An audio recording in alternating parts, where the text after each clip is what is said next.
할렐루야. 예, 옆에 있는 분 축복하도록 하겠습니다. 이렇게 축복하도록 하겠습니다.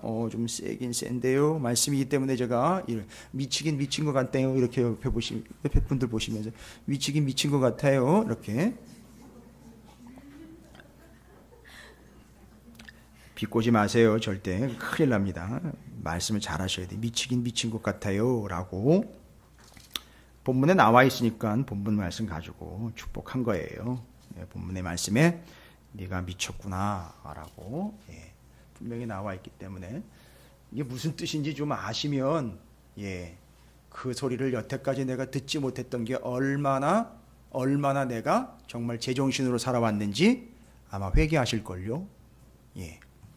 자, 사도 바울, 우리가 성경의 그 순간 이야기를 수도 없이 들었어요. 그 순간 십자가에서 주님이 다 이루었다 말씀하셨을 때에 성전의 휘장 위로부터 아래로 갈라져서 지성소로 들어가는, 그러니까 십자가 지성소로 들어가 이제는 뭐 대제사장을 의지하지 않고 예수를 믿음으로 누구든지 들어가게 된 그 십자가 지성소. 이제 예전에 그 모세가 시내산에서 40일 동안 올라가서 하나님 보좌 앞 그 놀랍게 펼쳐지는 그런 환상이 아니라 실물을 보고 내려왔던 거죠.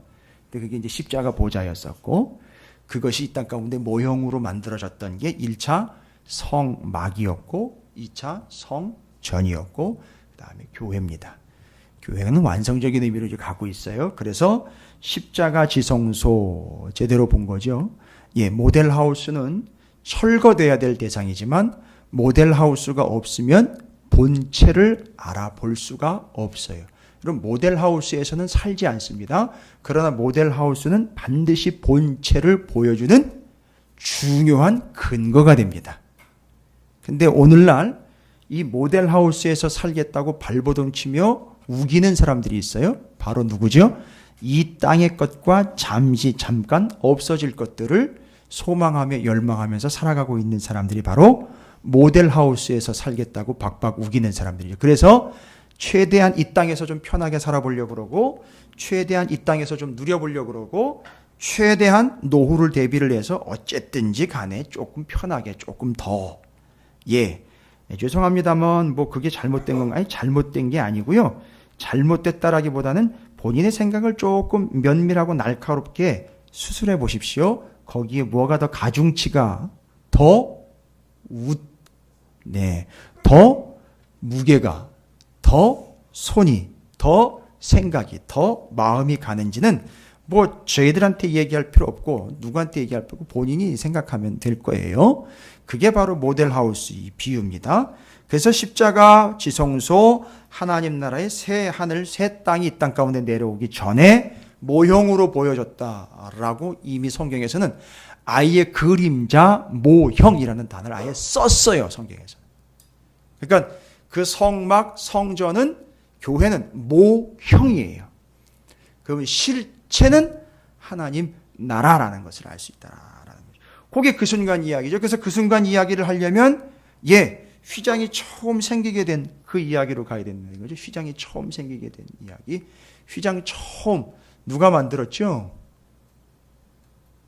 누구 보고 만들라고 지시를 하셨지요? 하나님이 모세에게 지시하셨어요. 이건 아론한테 지시한 게 아니에요. 아론도 나중에 위임 받아서 대제사장으로 모세가 세웠어요.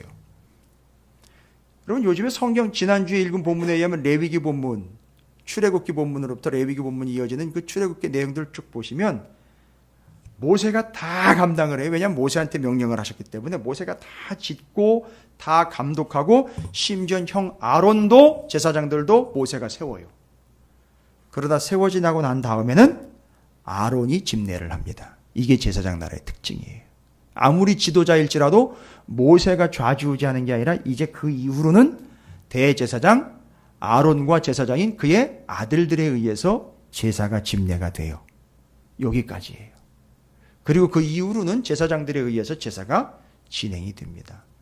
그리고 그 성막, 성소와 지성소를 나누는 그 휘장은 언제 생겼느냐?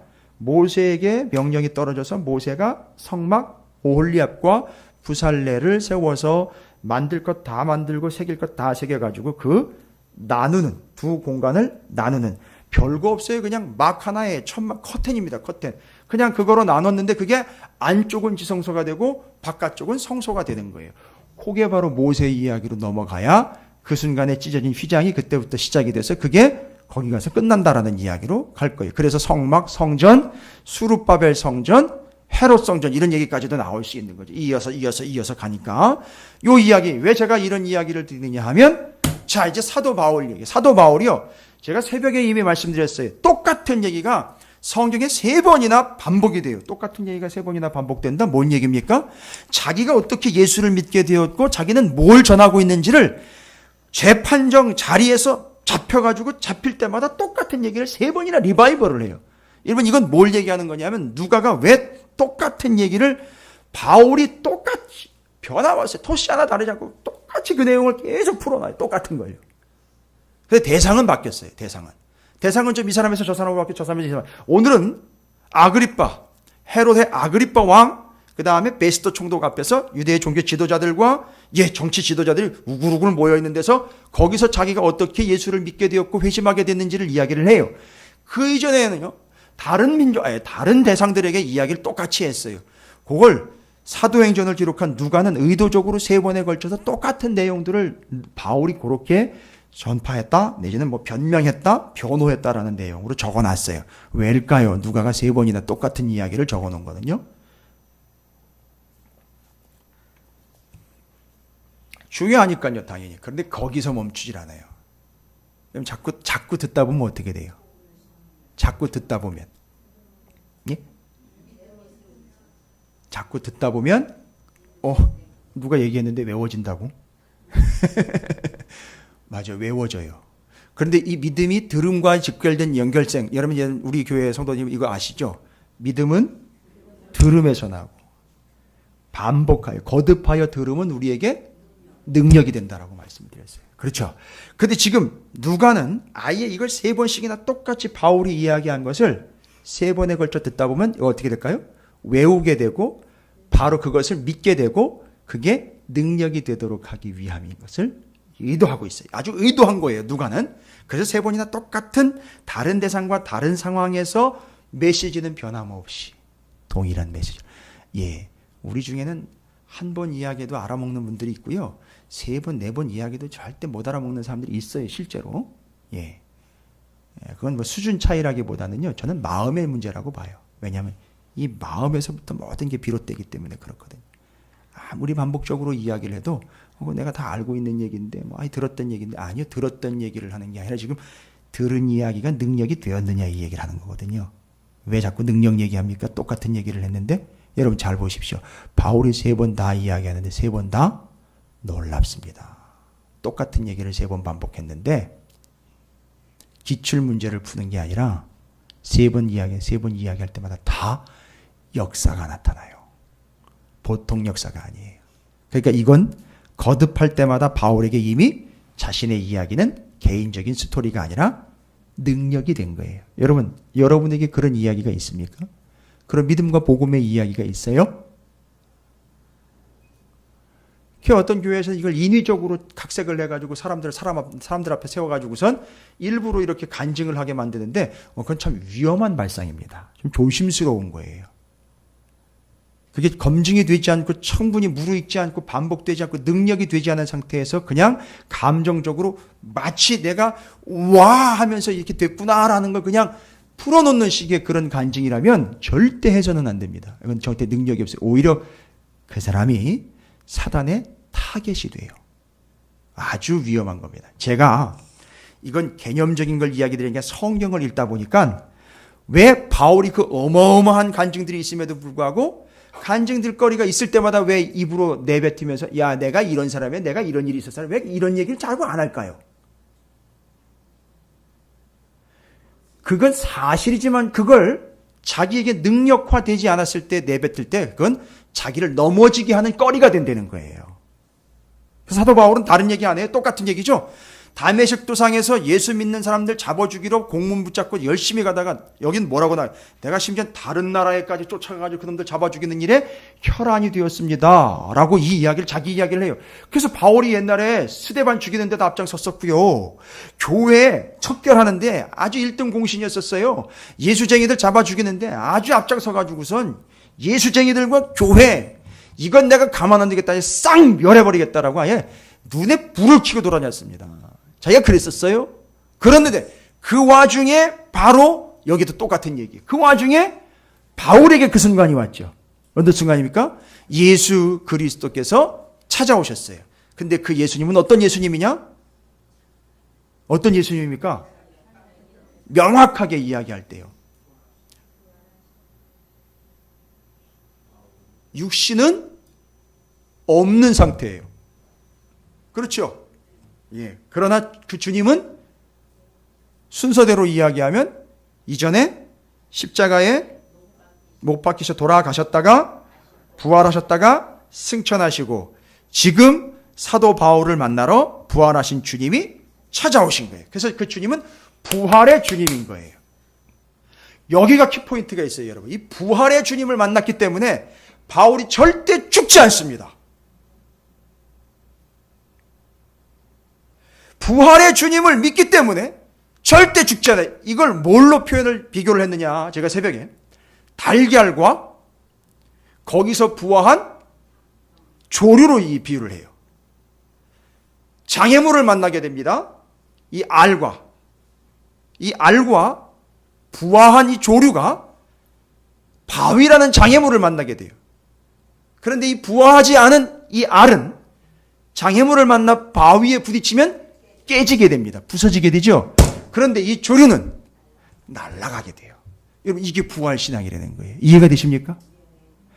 오해하시면 안 돼. 또 부활신앙은 뭔가 피해가는 이런 신앙이라고 하니, 아니요. 그 모든 어려움과 고통들을 어떻게 한다고요? 통과해낸다는 거예요. 이게 부활신앙인 거예요. 그러니까 바울이 누구를 만났느냐 하면 애초에 부활하신 예수를 만났어요. 그래서 바울의 일생을 보면 돌로 쳐가지고 죽은 줄 알았는데 살아있더라는 거예요. 여러분, 저는 이렇게 믿어요. 바울은 부활의 주님을 만났기 때문에 사명이 이루어질 때까지 절대 죽을 수가 없어요. 돌에 맞아서 저는 죽었었다라고 믿어요. 거기 표현상은 거의 죽었다라고 이야기를 해요. 그렇죠? 그래서 사람들이 갖다 버렸다고 그래요. 근데 다시 살아났어요. 절대 죽지 않습니다. 여러분, 이게 부활신앙이에요. 이 부활신앙은 예수님이 나에게 뭘 해주고 나에게 어떤 존재이고 이거 아니라, 이 부활신앙은 잘 들어보세요. 우리는 예수님에 대해서 내가 믿는 예수님은 어떤 예수님인지를 고백할 때, 소개할 때 이런 얘기를 해요. 예수님이 나한테 병도 고쳐주셨고 예수님이 나한테 자식 새끼도 잘 되게 해주고, 이런 식으로 자꾸 이런 나와의 인과관계와 나와의 이익관계로 자꾸 설명을 하려고 그러잖아요. 그죠? 근데 부활하신 예수님은 절대 그렇게 이익관계를 얽어맬 수가 없어요. 부활의 예수님을 이야기할 때 뭘 얘기를 할 수밖에 없어요. 그냥 십자가에 달려 돌아가셨다가 3일 만에 다시 살아나신 분, 그 부활의 첫 열매가 되신 분, 이것 외에는 다른 설명을 할 수가 없단 말이에요. 내 의견이나 내 개념과 내 바람을 갖다가 끼엄칠 수가 없어요. 그래서 그 부활의 주님을 믿는 자들 어떤 삶을 사느냐? 어떤 난관과 어떤 죽음 속에서도 뚫고 일어나는 바로 그런 부활의 삶을 산다는 거예요, 실제로. 그래서 그냥 예수를 믿습니다 아니라 부활하신 예수를 믿는 사람들의 특징이 뭐냐? 삶에서 어떤 고난에서 넘어지더라도 엎어지더라도 말에 돌에 맞아가지고 죽은 것 같지만 벌떡벌떡 일어나더라는 거예요. 이게 부활의 신앙이에요. 우리가 똑바로 믿어야 되는 거죠. 그냥 복 주시는 예수, 건강 주시는 예수, 문제 해결자 예수로 믿은 게 아니라 부활의 주님을 믿음으로 어떤 어려움과 죽음과 위협과 공포 속에서도 절대 죽지 않고 벌떡벌떡 다시 일어나 살아가게 되는 바로 그 믿음의 근원은 부활의 예수를 믿기 때문에 그의 삶이 또한 어떤 삶을 날마다 부활하는 거예요. 날마다 다시 사는 겁니다. 이건 다른 얘기로 하면 거듭나는 삶이라고도 이야기할 수 있어요. 새로워지는 삶이라고도 할 수 있습니다. 이거 상당히 중요한 얘기입니다. 흥미있는 얘기는 아니지만 정말 중요한 얘기예요. 핵심입니다. 저는 여러분이 그 어떤 예수가 어떤 분인지에 대한 여러분 개인적이고 감정적인 정리보다도 성경에 기록된 바대로 사도 바울이 그렇게 죽어라고 몇 번씩 똑같이 반복하고 있는 바로 예수는 부활하신 예수라는 것을 왜 그렇게 강조를 하고 있는지 좀 알아먹으시기 바랍니다. 이 부활의 예수를 전하고 있습니다. 그래서 내가 예수를 만나고 난 다음에 나는 두 가지 일에 전념했습니다. 이렇게 얘기를 해요. 나는 두 가지 일에 전념합니다. 그 주님을 만나고 난 다음에 내가 몰입하고 내가 몰두했던 두 가지 일. 아주 중요한 일입니다. 여러분께서도 지금 좀 확인을 해보셔야 되는 두 가지 일. 19절과 20절을 좀 표시를 해보시기 바랍니다. 그렇게 주님을 만나고 난 다음에 본인은 이제 그 주님을 만난 그리스도인으로서 두 가지 일의 중점 사안으로 그리스도인이라면 교회라면 이 두 가지 일에 전념해야 합니다. 아그리빠 왕이 그러므로 하늘에서 보이신 것을 내가 거스르지 아니하고. 자, 이제는 무슨 일을 해갑니까? 누구를 만났다고요? 부활하신 주님을 만났기 때문에 이 땅의 일에 연연하지 않고 어디? 위의 것이라고. 여러분 기억하시죠? 가이사라에서 2년 동안 바울이 감옥에 갇혔을 때 도대체 어떻게 2년의 세월을 보냈는지 기억하십니까? 들으셨죠? 지난 수요일 날 제가 나눈 말씀인데 2년 동안 골로새서, 빌립보서, 에베소서 말씀 세 군데 제가 전해드리면서 로마의 감옥에서 그렇게 보냈던 것처럼 가이사라 감옥 2년도 그렇게 보냈다는 거죠. 근데 골로새서 기억나십니까? 말씀에 뭐라고 나와 있었죠? 바울이 땅의 것이 아닌 위의 것을 바라보며 소망하면서 살아갔었다라고 이야기를 합니다. 그 감옥에서예요. 감옥에서. 그러니까 가이사라의 감옥에서도 역시 땅의 것이 아니라 뭐예요? 위의 것. 그러니까 여기 지금 19절 보시죠. 아글바 왕이 그러므로 하늘에서 보이신 것을 내가 거스르지 아니하고. 뭐예요? 하늘에서 보이신 것. 이 땅의 것에 연연하지 않고 어디에요? 하늘의 것에 늘 연연하는 삶. 그럼 땅의 건 뭡니까? 정답 나오셔야죠. 이미 우리가 구약성경, 잠언, 전도서 이야기를 통해서 다 정리했고 땅의 것과 위의 것, 전도서가 굳이 이야기하려고 했던 게 뭐냐? 바울이 그걸 명확하게 정리해가지고 이 땅에 살고 있지만 그의 삶은 늘 부활하신 주님을 만났기에 땅을 딛고 있으나 위의 것을 바라보는 삶. 그러면 땅의 것은 어떻게 처리를 해야 됩니까? 이 땅의 것은요, 전도서로 정리를 끝내셨잖아요.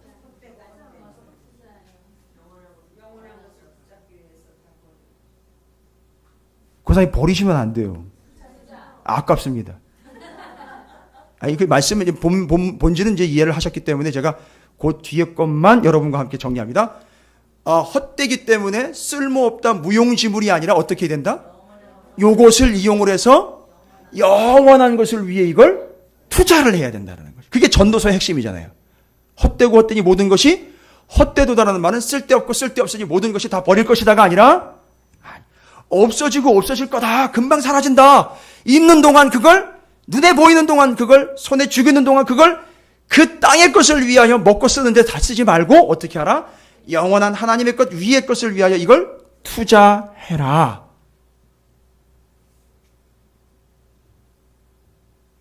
그런데 이걸 이 땅의 것에 영원히 투자하려고 발버둥 치는 사람들이 이제 거기가 앉아 있는 거잖아요. 매장가 앉아 있잖아요. 얼마나 올랐나, 얼마나 떨어졌나 이런 거 보고 있잖아요. 예? 다른 건 잘 몰라요. 제가 이 경제학을 전공했기 때문에 언제도 말씀드렸지만 제가 아주 젊었고 어렸을 때부터 그 주식시장에 가 앉아있는 선배 후배들을 많이 봤기 때문에 이런 얘기를 드리는 거예요. 그리고 주로 은행에 들어가가지고 뭐가 돈 버는 길인가 이런 거에 일찍부터 눈이 밝아가지고 아이고 만날 수가 없어요. 만나서 얘기하다 보면 다 그런 얘기들만 하게 돼요. 저는 할 얘기가 없어요. 할 얘기가 없어요. 제가 그래서 친구가 없습니다. 그래서 우리 목사님이 저 모양이구나. 그렇게 오해하지 마세요. 제가 안 만나는 거지 그들이 나를 안 만나주는 건 아니에요. 만나봐야 뭐 얘기거리가 있습니까? 자꾸 땅의 걸 얘기를 하는데 뭐 통해야죠. 안 통해요. 우리 장로님 많이 경험하셨을 거예요. 성경 얘기하면 이상하게 쳐다봐.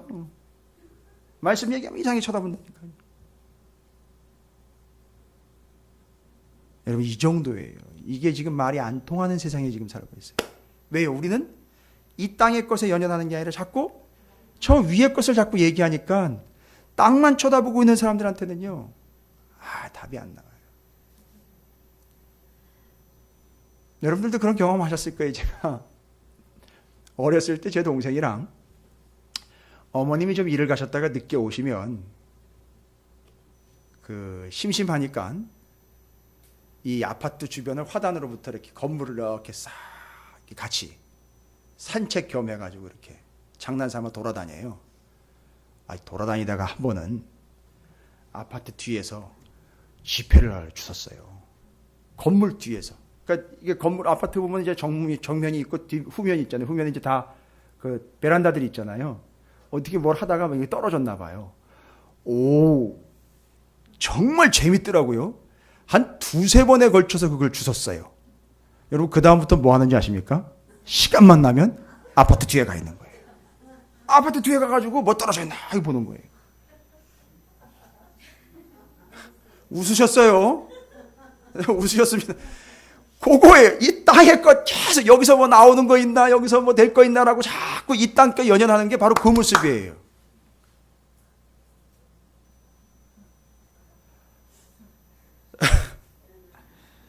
여러분 바닥에서 동전 한번 주고 지폐 한번 주워 보면 그 다음부터는 아무 데도 안 쳐다보고 바닥만 보고 가잖아요. 계속. 여러분 다 경험하셨잖아요. 자, 이거예요. 그러니까 이거 들어서 거기 바라보는 게 쉽지 않아요. 그래서 다시 한번 말씀드려요. 왜 바울에게 살아계셨을 때 주님이 직접 만나주시질 않고 부활하신 주님으로 만나셨을까? 목적 아시겠죠? 계속 어디만 바라보라는 거죠. 위에만 바라봐라. 하나님만 바라봐라. 하나님 나라만 바라봐라라는 의미로 바울에게 나타나신 거예요. 이 바울을 위한 배려가 너무너무 놀랍지 않습니까? 하나님이. 그래서 사도 바울은 주님을 만나고 난 다음에 두 가지 일에 전념합니다. 두 가지 일. 첫 번째, 하늘에서 보이신 것을 내가 어떻게 하지 않았다? 거스르지 않았다 그랬어요. 그러면 반대로 이야기하면 땅의 것은 때로는 뭐 할 때도 있었다? 그렇죠. 거스를 때도 있었어요. 그러나 하늘의 것은요, 절대 거스르지 않았어요. 오늘 구미자 집사님이 수요일에 의해서 금요일까지 나오셨어요. 뭐 저런 모습을 거스르지 않는 모습이라고 할까요? 안 나오다 나오니까 자꾸 거슬리네 이게 아니잖아요. 그렇죠? 수요일 날도 눈물 흘리면서 기도하시고 오늘도 이렇게 은혜 받으시는 모습 보니까 참 좋습니다. 이게 위의 것이에요. 뭐 별다른 게 아닙니다. 위의 것들이 이렇게 소망하며 가는 겁니다. 절대 놓지 않고 가는 거예요. 여기 또 청년들도 있고 여기 또 시험 끝났다고 고딩도 이렇게 와 있고 저 초딩까지 이렇게 나와 있고 우리 교회가 지금 늘 집중하고 훈련하는 게 뭡니까? 자꾸 동전 떨어졌다고 땅의 것 자꾸 보지 말고 하나님 나라와 그 위의 것을 바라보면서 살아가는 것 이게 훈련하고 있는 것 아니겠습니까? 그 진가가 이제 나중에 나올 겁니다. 그러면서 땅의 것 아닌 위의 것 자꾸 바라보죠. 그 다음에 두 번째는 뭐예요? 20절에 보면 먼저 다메섹과 예루살렘에 있는 사람과 유대 온 땅과 이방인에게까지 회개하고 하나님께, 여러분 여기 회개하고 하나님께 돌아오는 건 자기가 직접 한 거잖아요. 회심이요, 회심. 주님 만나고 거기서 뭐 했죠? 완전히 돌아버렸죠. 완전히 예수를 잡아 죽이는 자에서 예수를 어떻게 하는 자로 돌아버린 거죠. 전하는 자로 180도 획 돌아버린 거예요. 그러니까 어지간히 살아계신 예수님을 만나가지고는 뭐 이것저것 물어보고 따져보고 찔러보고 괜히 뭐 이렇게 변론해보고 막 이러면서 재봤겠죠. 근데 부활하신 주님 만나고 난다면 이런 반구도 못하는 거예요. 어떤 얘기도 찔러보거나 물어보거나 반응하거나 이렇게 하지 않고 그냥 접수하고 난 다음엔 그가 예수 믿는 자들을 잡아 죽였던 자에서 자기가 스스로 예수를 전하는 자가 되었습니다. 그리고 그 다음에는요. 야, 이제 온 땅과 이방인에게까지 회개하고 하나님께로 돌아와서 뭐예요? 회개에 합당한 일을 하라 전함으로. 자, 사도 바울이 예수님 만나고 난 다음에 두 가지 자기도 할 뿐만 아니라 다른 사람들도 이렇게 살으라고 두 가지 강조한 일이 뭡니까? 하늘의 일과 회개에 합당한 일. 됐습니까? 두 가지예요. 여러분 이거 잘 정리하십시오. 이게 진짜 주님 만난 거로구나. 뭘 보면 알 수 있다? 하늘의 일을 집중적으로 조명합니다. 두 번째는요. 회개에 합당한 일이에요. 여러분 합당한 일을 했기 때문에 회개하게 된 게 아니에요. 순서를 잘 이해하시기 바랍니다. 회개하고 난 다음에 이 사람은 뭐에 합당한 일이라고? 회개에 합당한 일에 집중합니다. 이게 야고보서가 얘기한 거예요. 그래서 믿음이냐 행위냐의 논의가 중요한 게 아니라는 겁니다. 뭐가 먼저냐, 뭐가 우선이냐, 뭐가 중요하냐 이게 아니라고요. 회심이라는 건, 회개라는 건 뭡니까? 잘 보시면은요. 회심, 회개. 예수를 잡아 죽이던 자에서 예수를 믿는 자가 됐습니다. 그렇죠. 회개는 곧 믿음이에요. 그래서 회개라는 말은 어떻게 그냥 단순히 믿게 되었다가 아니라 그 이전에 예수를 잡아 죽이러, 예수 믿는 자들을 잡아 죽이러 가다가, 바울의 이야기를 하면 어떻게 했어요? 바울이 예수 믿는 자들을 잡아 죽이러 가다가 공문을 손에다 말아 쥐고 예수 믿는 자를 잡아 죽이러 가다가 어떻게 했어요? 공문을 손에서 놓고 돌아서서 뭐 하러 가는 거죠?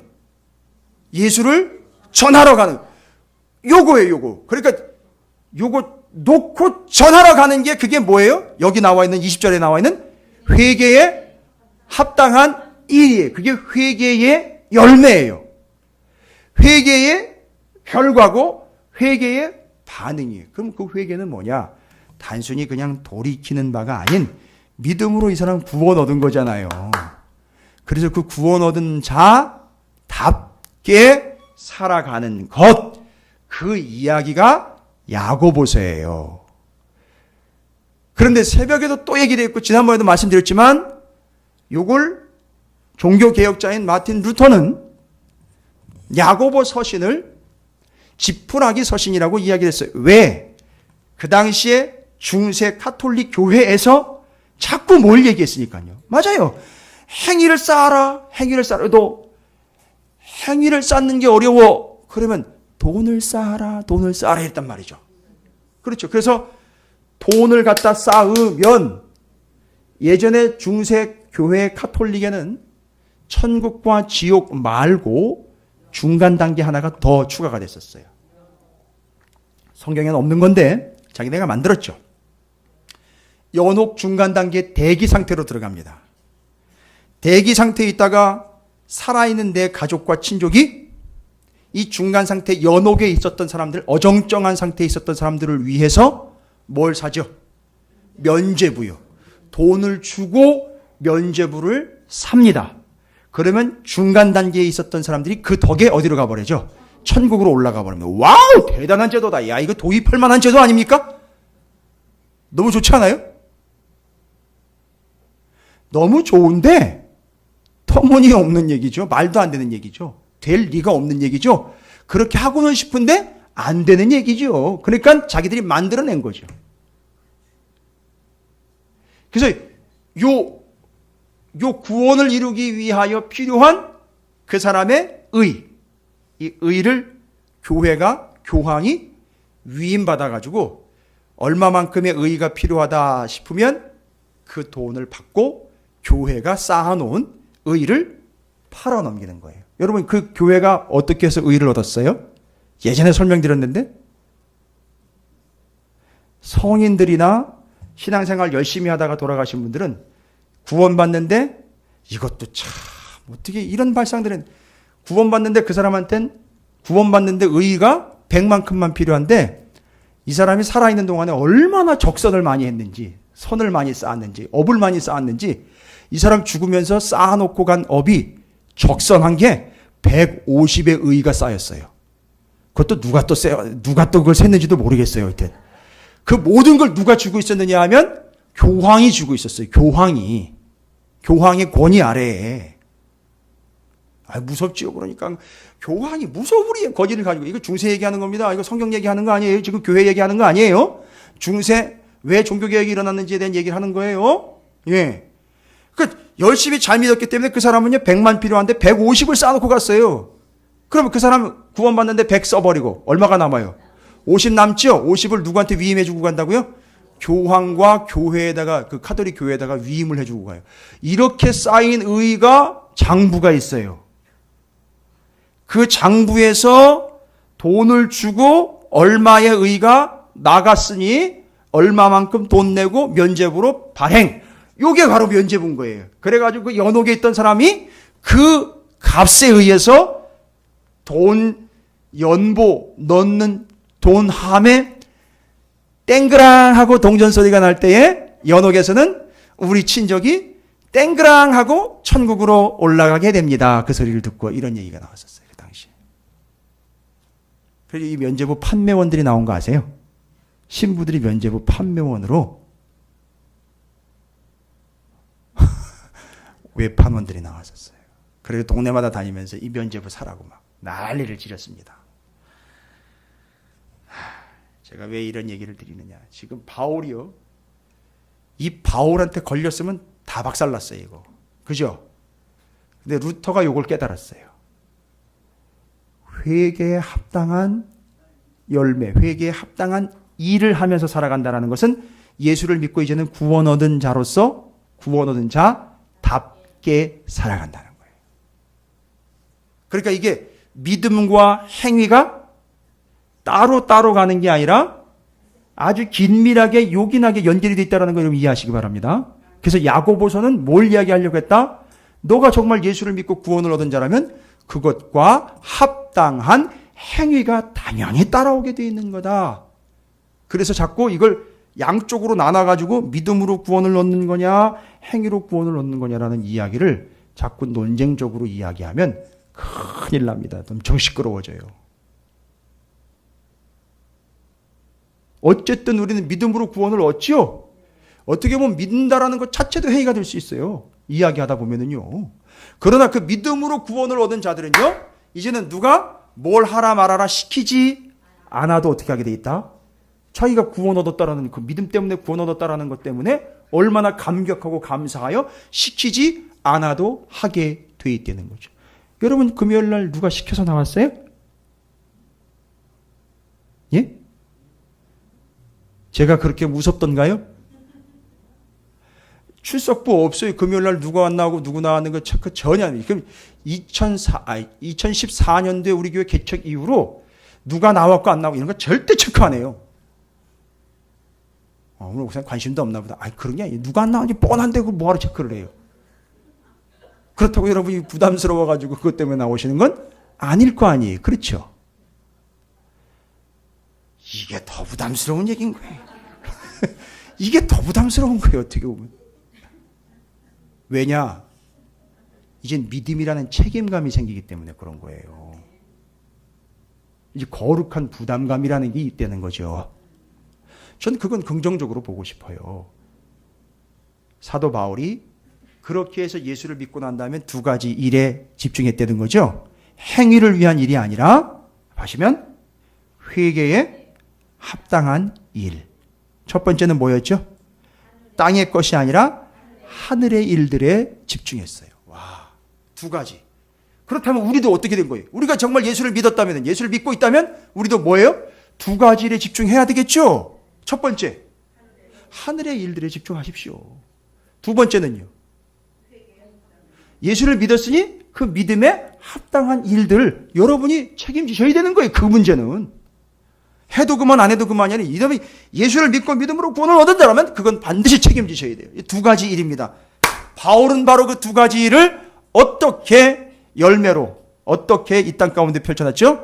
오만 어떤 일을 당해도 어디를 가나 언제 어디서나 바울은 이 두 가지 위의 것 하늘의 것과 회개에 합당한 일들을 오직 뭘로 이야기하느냐? 오직 예수로. 그래서 어디 가든지 자기가 뭐 해줘? 하늘의 것으로 또 회심한 이후 회개에 합당한 일 하나밖에 없었어요. 이 사람한테는. 이 두 가지 내용을 끼엄쳐가지고 그냥 하나만 전념했어요. 하나. 두 가지 내용을 일치시켜서 하나로. 뭐예요? 죽으나 사나 누구만 전하는 거죠? 예수만 전하는 거예요. 오직 예수만. 그게 어디에 나와 있습니까? 뒤에 나와 있어요. 예수가 어떤 분인지 22절부터 23절에 나와 있어요.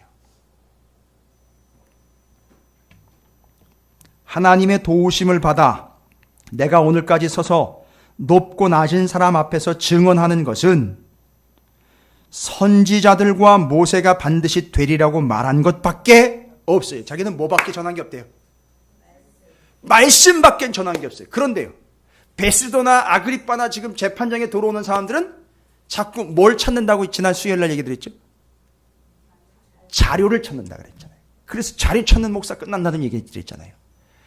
이 말씀밖에는 전한 게 없다는 거예요. 첫 번째, 바울이요, 성경 39권의 내용 밖에는 전한 게 없다는 거예요. 다른 거 안 했다는 거죠. 이해가 되십니까? 그게 바로 여기서 언급하는 선지자들과 모세라는 말이, 선지자 누구 있었고 모세가 어떤 사람이었다 이거 얘기했던 게 아니에요. 이건 관용적인 표현이에요. 율법과 선지자라는 표현과 같은 표현이에요. 모세와 선지자들은 그 율법서와 예언서, 곧 구약 성경 39권을 일컬을 때 이런 표현을 쓴단 말이에요. 꼭 알아놓으세요. 이거랑 같은 표현이 뭐라고요? 율법과 선지자들이라는 표현이 바로 39권 구약 성경을 이야기하는 표현이에요. 그러니까 자기는 뭐밖에 전한 게 없다? 말씀밖에는 전한 게 없어요. 근데 그 말씀의 내용이 뭐냐? 뒤에 나와요. 그 말씀의 39권의 내용이 뭐냐? 나 증언했는데 그 말씀밖에는 내가 전한 게 없는데 모세와 선지자들이 반드시 되리라고 말한 것, 곧 23절에 그리스도가 뭐 받으실 것? 고난 받으시는 것. 그러면요, 39권에 나와 있는 내용이 뭐라는 거예요? 예, 중요한 겁니다, 여러분. 구약 성경에 이게 나왔다는 거예요. 그 구약 39권, 모세와 율법과 선지자인 39권에 나와 있는 게 첫 번째, 예수가 뭐 받는다? 고난 받는다. 두 번째는요, 그렇죠. 근데 다시 살려면 그 사이에 뭐가 있어야 되는 거죠? 고난 받으시면서 그 다음에 십자가에서 죽는 거예요. 그 다음에 부활. 그리고 그분이 우리에게 뭐가 되시느냐? 살아나셔서 이스라엘과 이방인들에게 생명의 빛이 되어 주신다. 요거예요. 됐습니까? 요거 다 이해하시려면 이사야 선지자 이 선지서를 보면 거기에 빛 이야기 나오죠. 예수님 얘기 나오죠. 예수님 예언 나오죠. 그 예언자가 이야기한 이사야 선지자는 다 나와 있어요. 근데 어쨌든 중요한 건 이건 뭐예요? 사도 바울이 다메섹 도상에서 예수님 만나고 난 다음에 두 가지 일에 집중합니다. 첫 번째, 하늘의 일. 두 번째, 회개에 합당한 일. 두 개를 합쳤어요. 바울이 한 건 딱 하나밖에 없죠. 39권에 기록된 예수 그리스도의 고난받으심, 죽으심, 부활하신, 빛 되심, 생명 되심만 뭐 했다는 거죠? 바울이 전했다는 거예요. 이게 무슨 일인 거죠? 이게 하늘의 일이고 이게 회개하고 난 다음에 해야 할 일. 됐습니까? 어떻게 이해가 깔끔하게 되세요? 여러분, 이게 누가가 정리한 내용인데 상당히 체계적으로, 학문적으로 명쾌하게 잘 정리를 한 거예요. 그래서 제가 그걸 다시 요약 정리를 해드리는 거예요. 바울의 그 순간 잊지 마십시오. 다메섹 도상 주님을 만나 회심합니다. 그 이후로 두 가지 일에 집중하죠. 하늘의 일과 회심하고 난 열매, 그 회개에 합당한 일들, 이것저것으로 나누는 게 아니라 요약해서 한 가지로 집중해버렸죠. 성경 39권에 기록된 예수의 고난, 죽음, 부활, 생명 되심, 빛 되심을 전하는 게 하늘의 일이고 내가 회심하고 난 다음에 당연히 해야 할 일로 예수만 전하는 거예요. 그러니까 잘 보세요. 이제 하이라이트 들어갑니다. 똑같은 얘기인데 바울은 이것만 전할 수밖에 없는 이유인지 아시겠죠? 다메섹 도상에서 예수님 만나고 난 다음에 바울이 해야 할 것은 그냥 오로지 이것밖에 없다는 거 이제 이해가 되시겠죠? 바울이 할 말이 없어서 이 말을 하는 게 아닙니다. 바울은 해야 할 것 이것밖에 없는 거예요. 아니, 죽으나 사나 이것만 해야 되는 거죠. 뭐요? 예수가 어떤 분이신지 39권에 기록된 예수는 고난받으시고 죽으시고 부활하시고 우리에게 빛 되시고 생명 되시는 분이라는 걸 시겹도록 얘기해야 되는 거예요. 근데 그걸 정말 징글징글하게 들었어요. 누가요? 거기 있는 사람들이요. 그랬더니 그 이야기를 듣고 잘 보십시오. 바울이 이같이 변명하며, 뭔 변명이? 변명은 전도했죠. 여러분, 하나님이 바울이 감옥에 갇혀 갈 수 없으니까 자꾸 돌아다니다가 또 유대인들이 죽일 거 아니에요. 밥도 안 먹고 음식도 안 먹고 물도 안 마시고 죽이려고 덤비는 사람이 40명이나 있어요. 그 사람들 40명 어떻게 굶어 죽지는 않았는지 모르겠어요. 바울이 지금 2년 동안이나 살아있는데, 예? 그 2년 전에 얘기한 거 아니에요?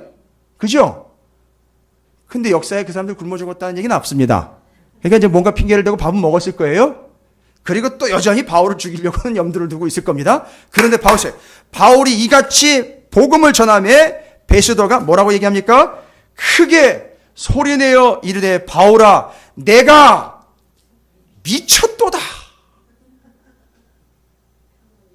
여러분, 제가 지금까지 앞에 서론적인 부분 너무 충분히 얘기를 드렸어요. 많이 얘기를 드렸어요. 이거 바울의 그 순간 이야기로부터 정리 잘 하셔야 된다 그랬죠? 그 순간 이후로부터 바울은 두 가지 일에만 전념했어요. 하늘의 일과 회심, 회개에 합당한 일, 두 가지를 하나로 합쳐서 오직 성경에 나와 있는 예수만 전하는 게 그 일이었어요. 그걸 몇 번씩 전했습니까? 예, 3번 전했다 그랬어요. 공식적인 자리에서 3번 전했어요. 베스도가 또 들었어요. 베스도가 또 이야기를 듣습니다. 듣다 보니까 이 사람 정말 미칠 것 같아요. 뭔 얘기입니까? 미칠 것 같다는 얘기는 여러분 돌아버리겠네 얘기가 아니에요. 베스도가 정말 너 미쳤구나 라는 이야기는 이 사람이 자기의 감정을 얘기하는 거예요. 내가 진짜 미치겠다 얘기하는 거예요. 왜요?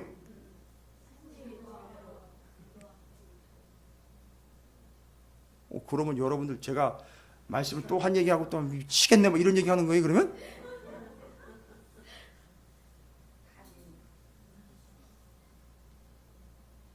여러분 베스도가 생각이 없는 인간이 아니에요. 그렇지요. 죽겠는 거예요. 이거 지금 얘가 자꾸 떠들다 보면 복음이 자꾸 들어오는 거예요. 저 미치겠네 이거. 믿을 수도 없고 안 믿을 수 없고 이거. 그래서 이 베스도 전에 벨릭스 총독은 뭐라 그래요? 이 바울 불러다가 자꾸 얘기하다 보면 돈을 좀 더 받을까 해가지고 얘기를 나누다가 바울이 중요한 순간에 또 뭔 얘기해요? 예수 얘기했잖아요. 똑같은 거 했을 거 아니에요. 벨릭스한테도. 그러니까 지금은 됐고 나중에 또 부를게. 이 짓을 2년 동안 했다니까요. 벨릭스가. 중요한 복음 전하는 타이밍이 되면 잠깐! 다음에 또 얘기하자. 이건 마치 주일날 2부 예배 때 여러분이 하나님의 말씀을 막 듣고 있을 때 하이라이트에 막 도달했는데 목사님 잠깐 다음 주에 듣겠습니다 하고 그 짓을 2년 동안 하는 거예요. 똑같은 거예요. 왜냐면 듣다 보면 어떻게 될까요? 복음을 들으면 지가 예수를 믿어질까봐. 그래서 믿어질까봐 미칠까봐 이렇게 돼버리는 거예요. 그래서 바울한테 뭐라고 얘기한 거예요? 너 미쳤구나. 이 얘기는 여러분 너 정말 정신 나간 놈이구나 이 얘기 아니에요. 이 미쳤구나라는 말은 바울을 지금 확실하게 인정해 주는 거예요.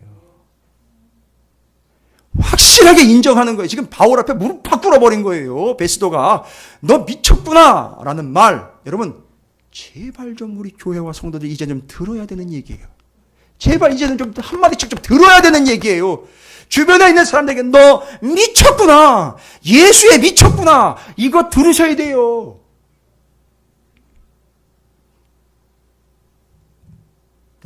너 완전 환자구나. 당신 완전 예수한테 미쳤군요. 라는 이야기를 들어야 됩니다. 오늘 들어야 될 분들이 오신 것 같아요. 예? 그럼 잘 보십시오. 오늘 우리가 들어야 되는 거. 베스도는 바울한테 너 미쳤구나 라는 얘기를 했어요. 뒤에 아그리빠는요. 더해요.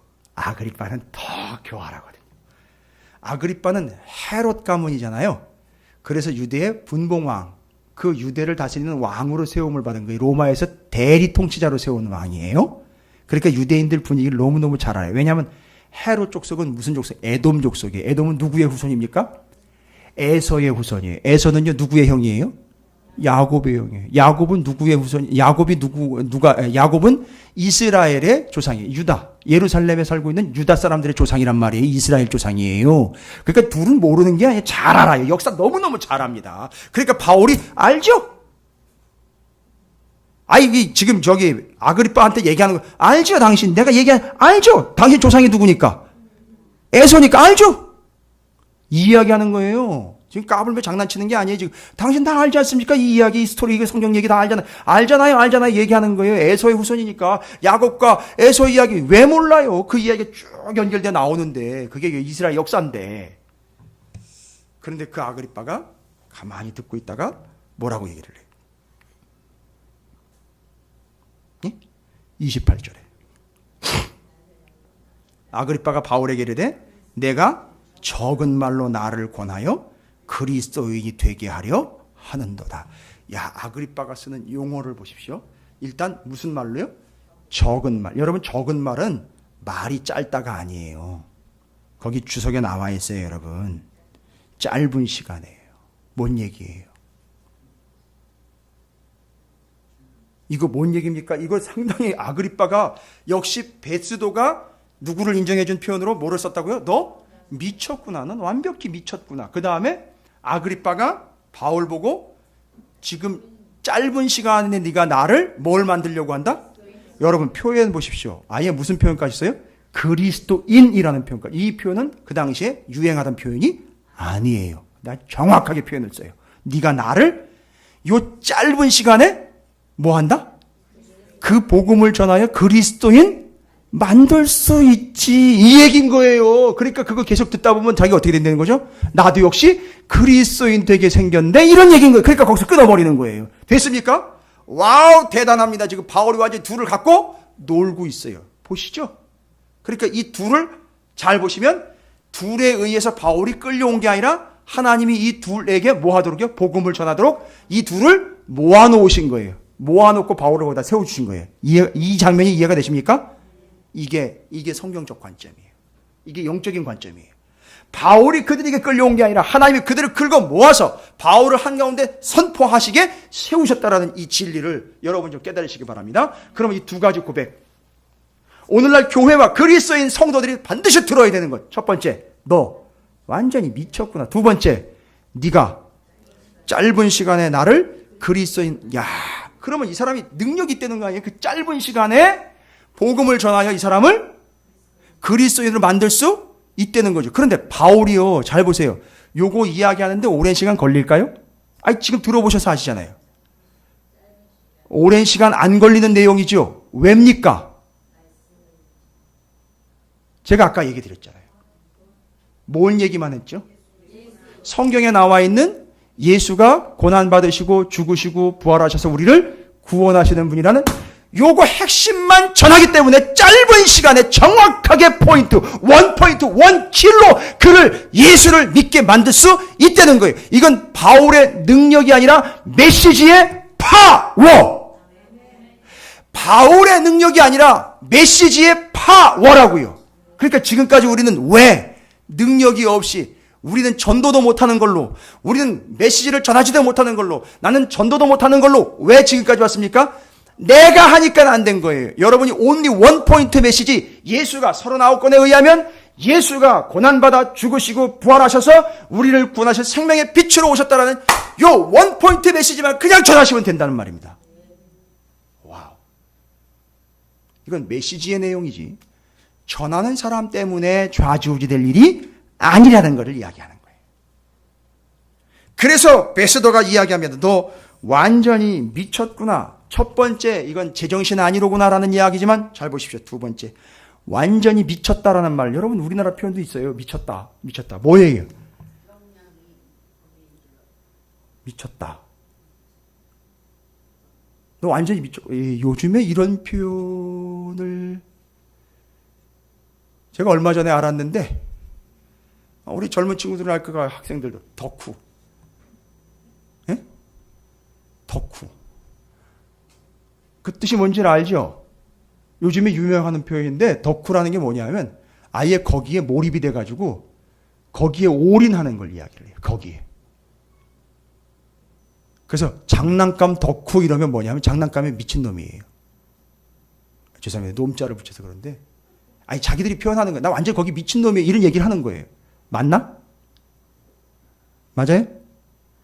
주변에 여러분들 그 친구들 중에 그런 덕후들 있죠? 뭐 예를 들자면 신상 덕후, 명품 덕후 이런 얘기 되나요? 안 도와주네. 바로 거기에 완전히 그렇죠. 몰입해가지고 몰두해버린 사람을 미친 사람이라고. 거기 너 완전 그거 미쳤구나. 그렇죠. 요거 이해가 되십니까? 그러니까 지금 바울은 뭐에 미친 거죠? 예수에 미쳐. 맞아요. 지금 베스도가 정확하게 본 거예요. 이 사람은 다른 게 아니라 오직 예수에 미친 거예요. 그러니까 이 사람은 자나 깨나 누구만? 예수만.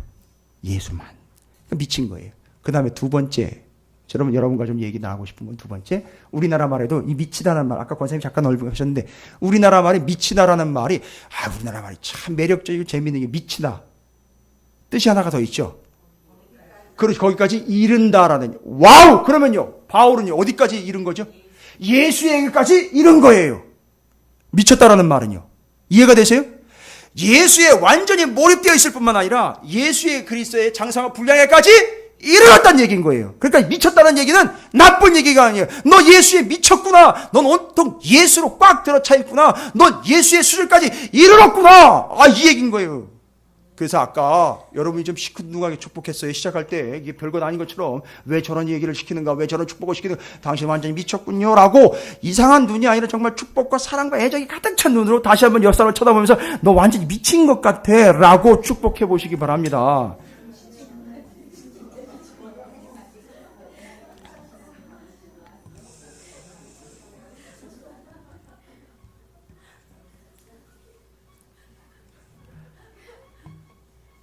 그래서 결론 냅니다. 그랬기 때문에 뒤에 아그리빠가 그 얘기를 한 거예요. 됐어요? 제가 지금 아까는 따로따로 설명드렸죠? 그래서 아그리빠가 그 얘기를 한 거예요. 뭐라고 얘기를 했다고요? 네가 짧은 시간에 나를 그리스도인을 만들려고 하는구나. 이게 가능한 이유가 뭐였었어요? 이게 가능한 이유가 뭡니까? 예? 제가 지금 앞에서 얘기한 거를 두 개를 지금 연결을 했잖아요. 그게 가능한 이유가 바로 베스도가 이야기한 거 이것 때문에 너가 짧은 시간에 나를 그리스도인을 만들려고 하고 있구나. 내가 시간만 한 1, 2분만 더 주면 난 진짜 그리스도인 되겠구나. 이런 얘기잖아요. 어떻게 가능했다고요, 그게?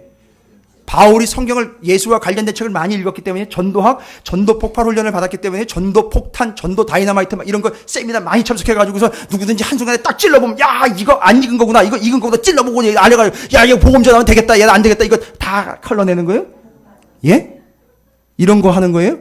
아니잖아요. 지금 대상을 가리지 않습니다. 어떤 대상이든 바울한테 걸려들면 바울은 그저 단 몇 분이면 몇 초면 어떻게 돼버린다고요? 확실하게 그리스도인 만들 수 있어요. 근데 바울의 능력이 아니라 아까도 얘기했잖아요.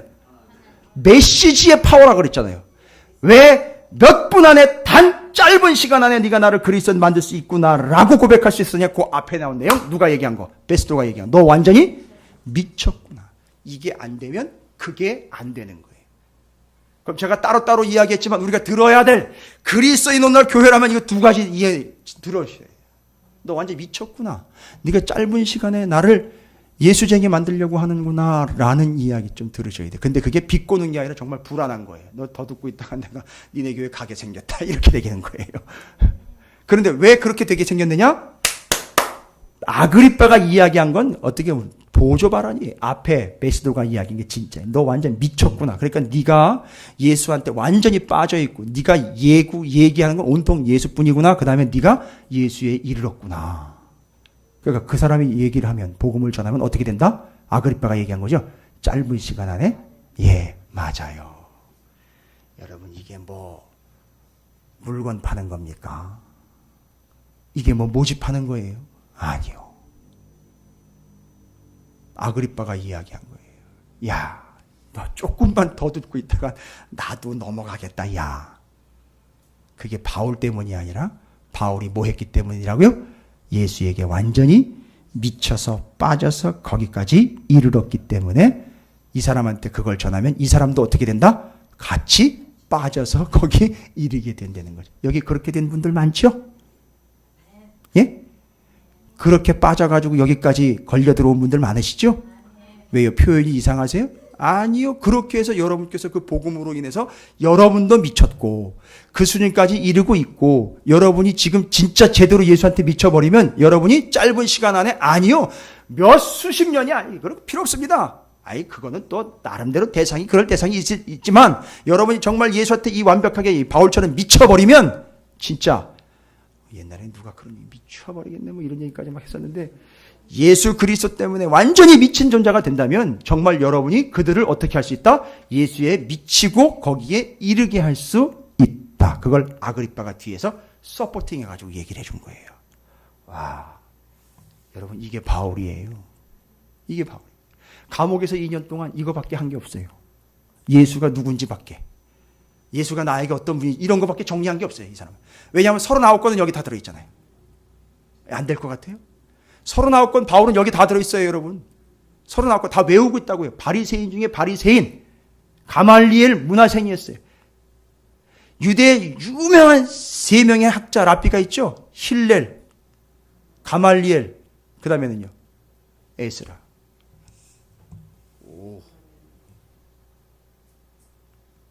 어마어마한 수제자였습니다. 그러니까 이게 다 성경은 다 들어있어요. 근데 부활하신 예수님을 딱 만나는 순간 이 성경이 쫙, 이건 알파고 수준을 넘는 거예요.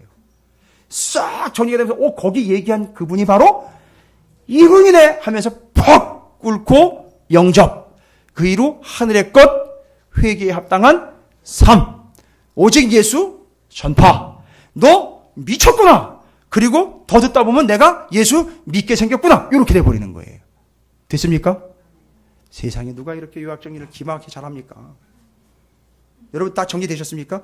요게 26장의 내용을 그대로 여러분에게 순서대로 딱 정리하면서 여러분이 이제 담임 목사로서 말씀을 통해 부탁드리고 싶은 건 꼭 드러내십시오. 첫 번째, 완전 미쳤군요. 그러니까 이렇게 예수한테 미쳤군요 하셔야죠. 여러분을 보고 그 사람이 미쳐버리겠네 이러면 안 돼요. 요즘에 교회가 그래가지고 욕을 많이 더 먹잖아요. 요즘 교회 때문에 정말 미치겠네 뭐 이런 얘기 많이 하잖아요, 사람들이. 그런 얘기 말고 야, 너 정말 미쳤구나 이 이야기 첫 번째 들어야 돼요. 두 번째, 더 듣고 있다가 내가 교인 되게 생겼다. 이 얘기 들으셔야 돼요. 근데 그렇게 되려면 앞에 그게 제일 중요합니다. 미쳐야 되는 거예요. 예수님을 충분히 몰입, 거기에까지 이르는 삶. 여러분 그런 삶을 사시기를.